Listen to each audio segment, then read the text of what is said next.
Լիբանանի հայ համայնքի սիրելի հայրենակիցներ, սիրելի ընկերներ, Հույդա օրվան նվիրված տոնակատարությունները մշտապես առիթ են տալիս անդրադառնալու առավելապես մեր երկրի և կուսակցության դիմագրաված մարտահրավերներին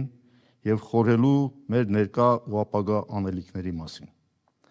Սա հատկապես կարևորվում է այսօր, երբ այդ մարտահրավերներն իրենց բնույթով ու տարողությամբ ձեռք են բերել գոյութենական նշանակություն։ Այսօր հիրավի առանց չափազանցության ազգովի կանգնած ենք մեր հավաքական լինելիությունը պահպանելու հրամայականի առջև։ Խոսքը հենց հավաքականության մասին է, որովհետև ազգակործան գլխավոր վտանգը թաքնված է մեր հավաքական լինելիությունը անհատի ֆիզիկական գոյության հետ շփոթելու մեջ։ Այո, այս երկուսն էլ կարևոր են,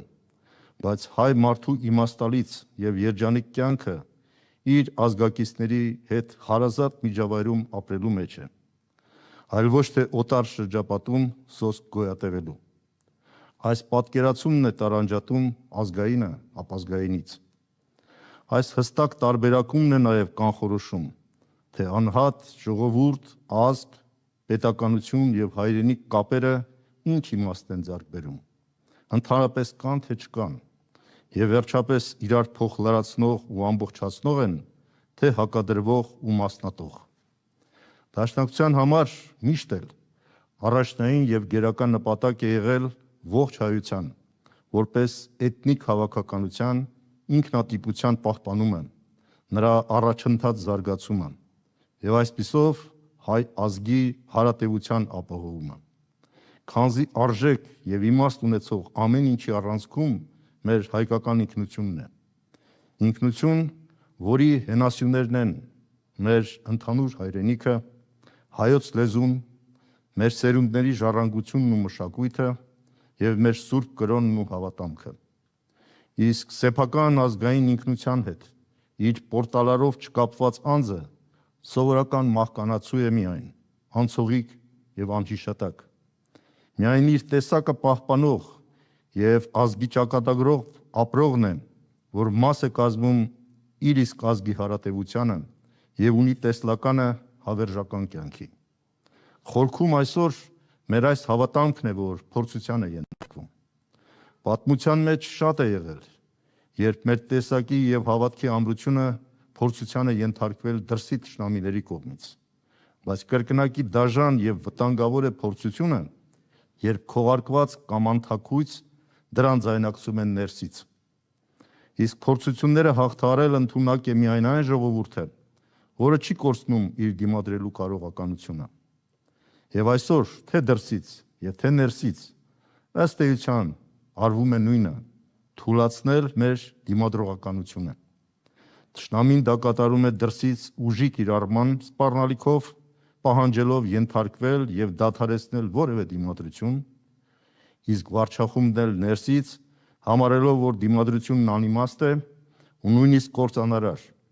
ուզում է այդ սպառնալիքները չեզոքացնել թշնամու բոլոր պահանջները բավարարելու միջոցով։ Արդյունքում այնինչ գործող վարչախմբի ձեռամբ կատարվում է այսօր, այլ կերպ, քան մեր տեսակի վերացմանը ձգտող թշնամու շահերի սպասարկում դժվար է անվանել։ Սրա լավագույն ապացույցն է, թե ինչ է այս վարչախումբը արդեն հասցրել անել իր գործունեության 7,5 տարիների ընթացքում։ Արդեն փաստագրված և անհերքելի ապացույց է, որ գործող վարչախումբը հանուն թուրք-ադրբեջանական շահերի սպասարկման, գերազանցելով իր սահմանադրական լիազորությունները, հակառակ է գործել ազգային ժողովի կողմից հաստատված կառավարության ծրագրին, հատկապես ծրագրի այն պահանջներին, որոնք վերաբերում են Արցախի ժողովրդի իրավունքների պահպանությանը, ԵԱՀԿ Մինսկի խմբի առաքելությանը, Հայոց ցեղասպանության միջազգային ճանաչմանը, ՀԱՊԿ-ի անդամակցությանը, հայ-ռուսական ռազմավարական դաշինքին և այլն։ Առավել պատկերավոր է երևում այս վարչախմբի բերած ավերը, երբ համեմատական ենք անցկացնում, թե ինչպիսին էր ազգովի մեր ընդհանուր վիճակը 2018 թվականին և ինչպիսին է հիմա։ Այդ տարբերության ամենագլխավոր արձանագրումը, որը մնալու է պատմության մեջ, հետևյալն է.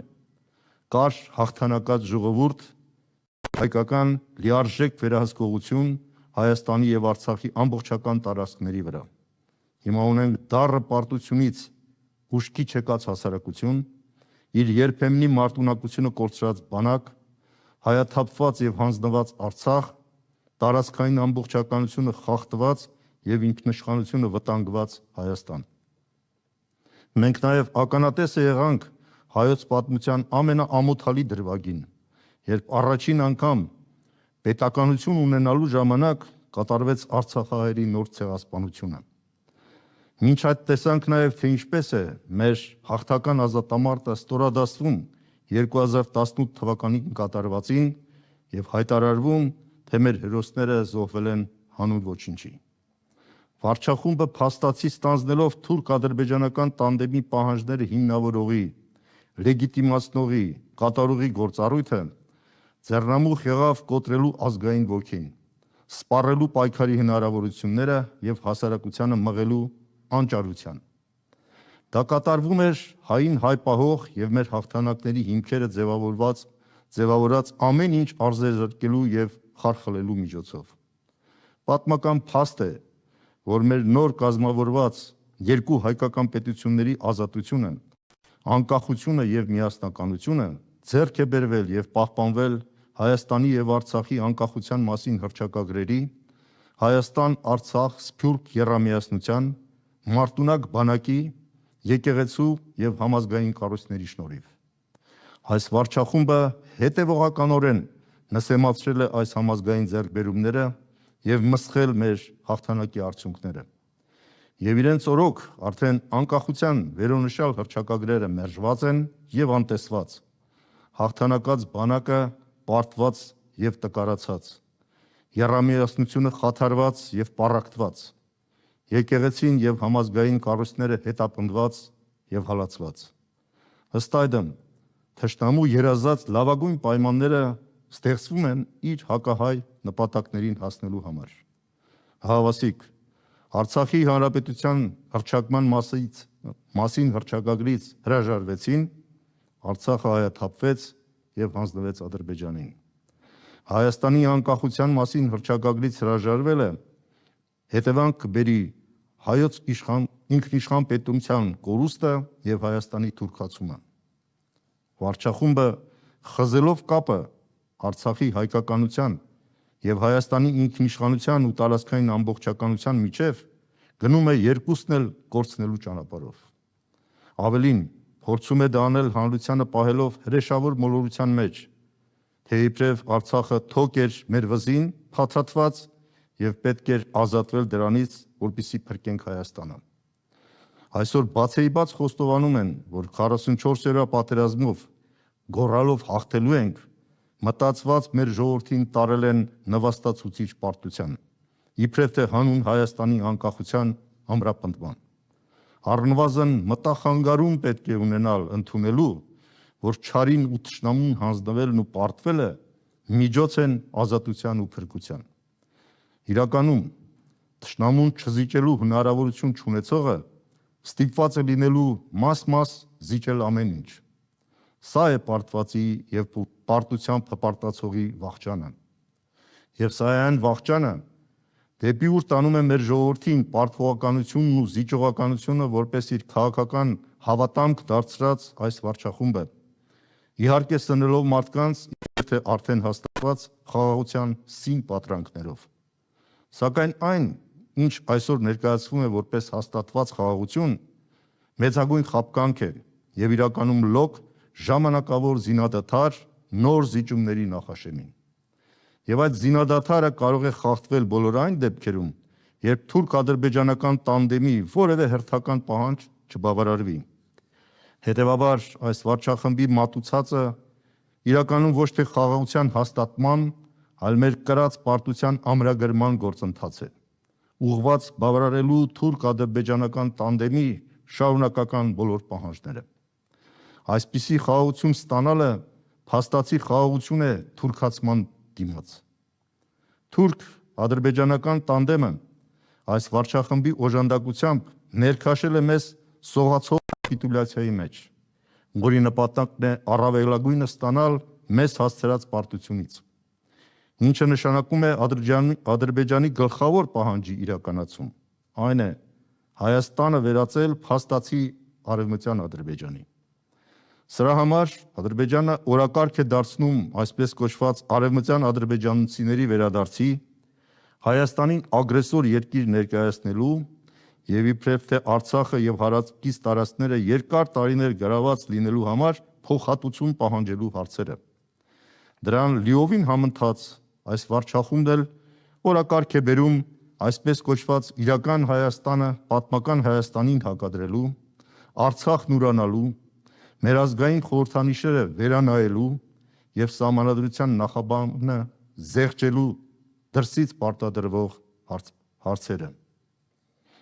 Արդեն իսկ վարչախումբը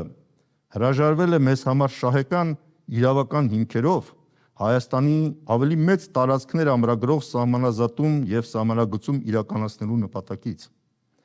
Ադրբեջանի հետ հասել է ԵԱՀԿ Մինսկի խմբի լուծարմանը եւ հետ է կանչում միջազգային դատարաններում մեր շահի պաշտպանությանն ուղղված հայցերը։ Որպես պատկերի ամբողջացում չի կարելի շրջանցել նաեւ այն ավերը, որն այս վարչախումբն այս 7.5 տարիների ընթացքում հասցրել է կատարել ժողովրդավարության, իրավական պետության կայացման եւ ընդհանրապես համադրական կարգի հիմքերը կազմաքանդելու առումով։ Քանզի այս արժեքների պահպանման մասին խոսք չի կարող լինել որևէ մի երկրում, որտեղ կան տասնյակ քաղբանտարկյալներ եւ համատարած են ապօրինի գաղտնալսումները, քաղաքական բնույթի հալածանքներն ու հետապնդումները։ Հայաստանում այսօր ըստ էության ընդդիմադիր գործունեությունը դարձել է քրեորեն հետապնդելի արարք, ձևավորվել է անձնիշխանություն եւ նրան սպասարկող ոստիկանապետություն։ Այսպես շարունակվել չի կարող։ Սա ինքնակործանման ճանապարհն է, որը բերելու է ազգային ինքնության վերացման եւ հայոց անկախ ու ինքնիշխան պետության կործանման։ Մեր սերնդի պատմական առաքելությունն է նախ եւ առաջ կասեցնել այս ընթացքը, վերականգնել Հայաստանի զարգացման ազգային պետական ուղեգիծը եւ ազատել հայ ժողովրդին կապիտուլյացիա կամ պատերազմ կործանարար երկընտրանքից։ Գլոբալ առումով մեզ անհրաժեշտ դիալեկտիկական զարգացման հասնելու օրենքը հայտնի բացասումի օրենքն է։ Ոչ թե պարզունակ բացասումը, որ ամեն ինչ բացասում է, այդ թվում լավը, այլ նաև, որ լավը պահպանվի եւ զարգացվի, իսկ վատը բացասվի եւ վերացվի։ 2018 թվականին շատերին թվում էր, թե հենց դա է լինելու, եւ խաբվեցին։ Հիմա վստահաբար կարելի ասել, որ իրենց հռչակած մերժումը անգամ պարզունակ բացասումը չէր վերը նշված տրամաբանությամբ, այլ ավելի վնասաբեր դարձավ, երբ մերժելով ըստ էության մերժեցին առաջին հերթին հենց լավը, մերժելով ազատամարտի մեր հաղթանակն ու համազգային ձեռքբերումները, եւ հակառակը պահպանեցին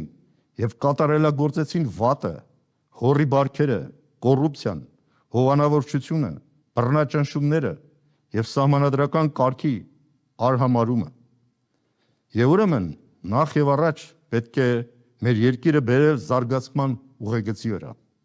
շարժվել իրական բացասման բացասում օրենքի տրամաբանությամբ, մեր դեպքում կատարել մերժման մերժում, վերականգնելով եւ պահելով մեր ազգի եւ պետության հարատեվության համար լավն ու օգտակարը եւ մերժել ու արմատախիլ անել ազգակործանման տանող ամեն վատն ու վնասակարը։ Միայն այդպես ժողովուրդը սպառողական հասարակությունից կդառնա արարող եւ գերագույն իշխանության միակ կրողը։ Պետությունը կդադարի լինել միայն մեկ անձի կամ վարչախմբի ապաստարանն ու սպասարկողը եւ կդառնա կենսունակ ու բոլորինը։ Պետություն, որը կոչված կլինի ապահովելու ոչ միայն անհատի ու քաղաքացու, այլև ազգի ու նրա ինքնության կենսունակությունն ու զարգացումը։ Երկրի զարգացման մարտավարության մեջ այսպիսի շրջադարձ առաջացնել հնարավոր է միայն ձևավորելով դա կատարելու ընդունակ նոր, իսկապես ժողովրդի իշխանություն, կառուցել կենսունակ պետություն, քանի դեռ չենք անցել անշրջելիության բոլոր կետերը։ Պետք է առաջնահերթ քայլեր ձեռնարկել հետևյալ ուղղություններով. հայրենիքում եւ Սփյուռքում վերականգնել մեր ժողովրդի ներազգային համերաշխությունը, միասնականությունը, ի խնդիր սեփական ինքնության պահպանման եւ հայոց անկախ պետականության ամրապնդման, վերականգնել զինված ուժերի մարտունակությունն ու անվտանգության համակարգերի արդյունավետությունը, դաշնակից երկրների հետ ռազմաքաղաքական հարաբերություններ հաստատել կենսական զիջումները բացառելուն ուղղված արտաքին զորակցություն ապահովելու համար, Ադրբեջանի հետ հարաբերությունների կարգավորումն իրականացնել կողմերի օրինական շահերի հարգմամբ, համաձայնեցման ենթարկա բոլոր հարցերի լուծումներն ընդգրկող ամբողջական փաթեթի հիման վրա, որպես նախապայման առաջադրել Հայաստանի Հանրապետության ինքնիշխան տարածքից ադրբեջանական զորքերի դուրս բերումը, բոլոր ռազմագերիների ու պահվող անձանց վերադարձը եւ մշակութային ժառանգության պահպանումը, մինչև Արցախի հարցի վերջնական քաղաքական կարգավորումը, հետապնդել արցախահայերի հավաքական հայրենադարձության իրավունքը, հիմնված էթնիկ զտման հետևանքով բռնաճնշումների ենթարկված եւ բռնի տեղահանված անձանց իրավունքների լիարժեք հարգման վրա, ապահովել Արցախի ժողովրդի վերադարձի անվտանգ պայմաններ, ողջ ծավալով արցախահայությանը տրամադրելով միջազգային նորմերով երաշխավորված քաղաքական եւ քաղաքացիական իրավունքները, սատար կանգնել հայոց ցեղասպանության միջազգային ճանաչման գործին, Թուրքիայի հետ հարաբերությունները կարգավորել առանց նախապայմանների, Հայաստանում հաստատել ժողովրդի իրական իշխանություն եւ վերականգնել երկրի սահմանադրական կարգը, այս նպատակներին հասնելու միջոցը Սփյուռքում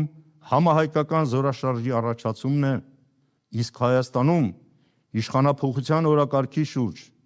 միացյալ ուժերով ընդդիմադիր կուռ ճակատի ձևավորումը, դաշնակցական իմ ընկերներ, մենք նախ եւ առաջ պարտավոր ենք սա սկսել մեզանից, միասին ապահովելով ամբողջական համադաշնակցական զորաշարժ, սիրելի հայրենակիցներ, մենք հայտնվել ենք մեր հայրենիքն ու հայկական ինքնությունը պահպանելու եւ սերունդերին ժառանգելու հրամայականի առջեւ, մենք կարող ենք